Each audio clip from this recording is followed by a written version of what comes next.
a quick story I read, a quick news story I read. It says sailor's killer to be removed from Arlington thanks to new law, right? So the source for this is Navy Times. So take it however you take it, but we take from Navy Times. So we love Navy Times and military times and everything else. Yeah, Navy Times, military times, Army Times, Defense Times. It's probably all the same damn company. Mm-hmm. So after 30 years in a place of honor at Arlington National Cemetery, the remains of a former Navy lieutenant who kidnapped and murdered a sailor who rebuffed his intentions will be disinterred. Hope I said that right. It might be disinterred. And I know that's probably a common word, but I've never used it before. Former Lieutenant Andrew Chabrol secured above ground burial for himself in the nation's most revered veterans cemetery while awaiting his execution by the Commonwealth of Virginia in 1993 for the murder of Petty Officer Second Class Melissa Harrington. Oh, that's crazy. So he was already going to be executed before but he had already secured the burial. Damn. So he was already found guilty. So this was new. It says at the time, this was known. It says at the time, the Navy simply did not have legal grounds for excluding him since he completed his service honorably. But in early 2019, a small group of veterans, including her husband, spoke out, telling this reporter in a story from the Washington Post about the lasting trauma of Chabrol's crimes and how disturbed they were by his repost in Arlington. Now they say Harrington is getting a measure of justice long denied to her.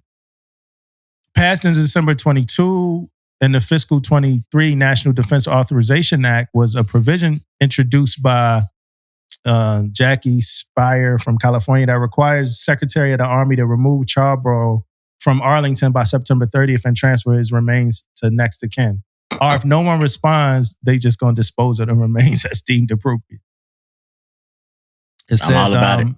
Yeah, and I guess we don't gotta read it all, and it's funny because this is Sapper, not funny, but it's ironic. It's Sapper month, and it looks like a Sapper story. It says it was appalling to me to think that an officer in the Navy could sexually harass, then kidnap, then rape, and then murder a sailor and get buried at a national cemetery, which is supposed to honor our war heroes and our dead.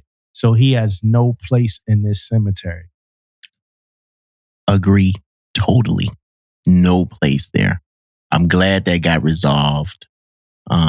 And it took too long for it to get resolved. Right? I mean, I don't know.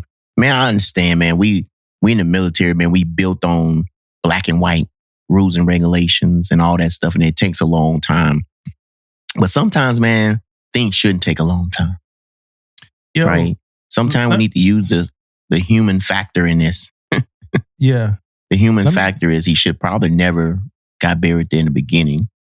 Right? Because we know this. At least we could have held off until if we didn't know all the facts, we should have held off. Because this is nothing, this is someone that we don't want in Arlington. Right? So we should have held off until we figure out a medium ground on how we're going to do this, because this is crazy. I mean, ain't like you said, it's the respect factor, and it's a respect factor who is buried at Arlington. You know what I mean? Like the people who are buried there right now is respected. Veterans, and we can go on and on. But we got a guy here that then raped, murdered, sexual assault, harassed, every freaking thing you can name. He done it, and he's buried at Arlington. That's crazy. Did you read the story? I read I read the beginning. I didn't read it all though. So I'm going to read a little bit of it. So her name was Harrington. That was her last name, Harrington, I want to say. So it says Harrington, just 27 at the time of her death, had complained to Navy superiors about Chabrol's intimidating behavior when the two served together in a Virginia Beach unit. The 34-year-old officer was allowed to complete his term of service and leave the Navy. But in 1991, so when they served together, he was doing some crazy shit. Yeah. Right? She complained about him. I don't know what happened because there's no story there, but it looks like not a lot happened.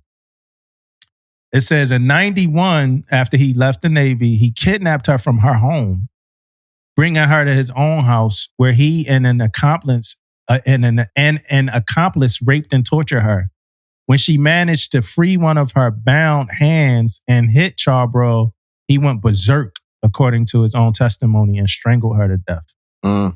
He was quickly arrested after her disappearance, and her body was discovered rolled into a rug inside his home. Sorry about that one. We didn't do a trigger warning. I didn't really know all of this was coming. Court testimony will reveal that he had been plotting revenge against Harrington for months in a journal, calling his sick plan Operation Nemesis. When death row chaplain Russ Ford encountered Chabrol in prison, he described him as fundamentally evil and beyond redemption, according to a memoir that should be coming out in March. Ford also describes the foul satisfaction Chabrol got from securing a burial spot in Arlington. The national honor elated the demonic. The monster would rest among heroes. Yeah, that's it. I don't want to read anymore. That's a pretty rough story, man.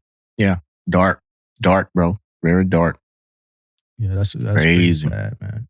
It's crazy that we live in a world like this, where like somebody could get out, still find out where you live, kidnap you, and just do whatever. Like, it's no real protection against that.